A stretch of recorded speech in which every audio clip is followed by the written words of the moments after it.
connect with each other and having some collective fun. He's our UEP social coordinator.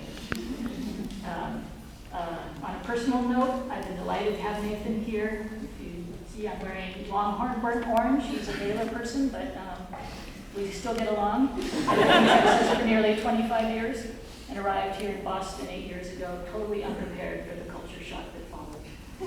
Whenever I would tell my Massachusetts friends that Texas really wasn't all that bad, they would look at me like I was deranged. Then Nathan arrived as living proof. Thoughtful, funny, generous, and always positive, and with a wonderful collection of bow ties. We loved having you here the last 2 years and wish you well in the future.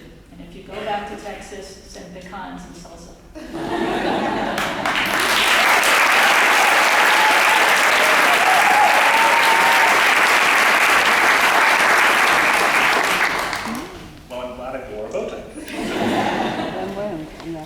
So I feel I should start out by giving a bit of context as to why I'm going to read bad poetry to our guests. Because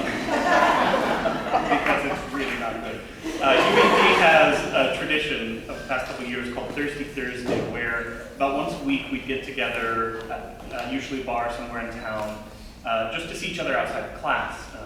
And usually we'd end up talking about class, but at least we weren't in a classroom.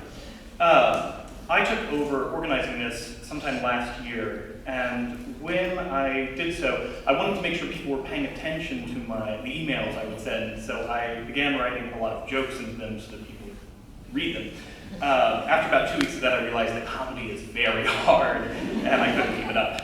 So recalling my quantitative reasoning final, which I presented in full rhymed verse, which got us to laugh, I decided to go ahead and write terrible poetry into the emails. The first was for a bar called Firebrand, and it went, "The week's end's near, the sky be dark, so take a break, go on the lark.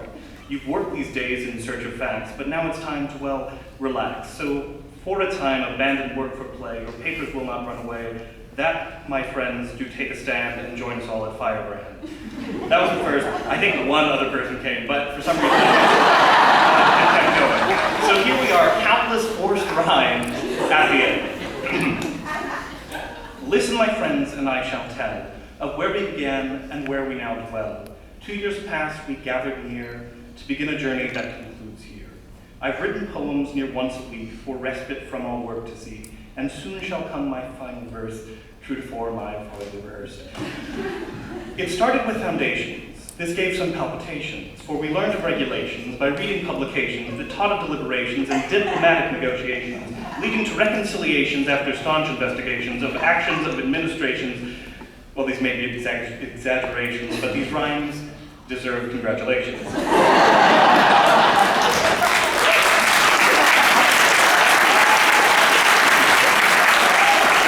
Then on to cities, both in places and times. For this one, there are fewer rhymes. Then Quant and Econ and field projects too. Aren't we glad that they're all through? Finally, there came the thesis, which has broken more brains than psychokinesis.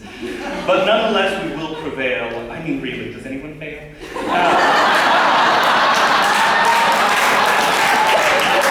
Congratulations to those who are done.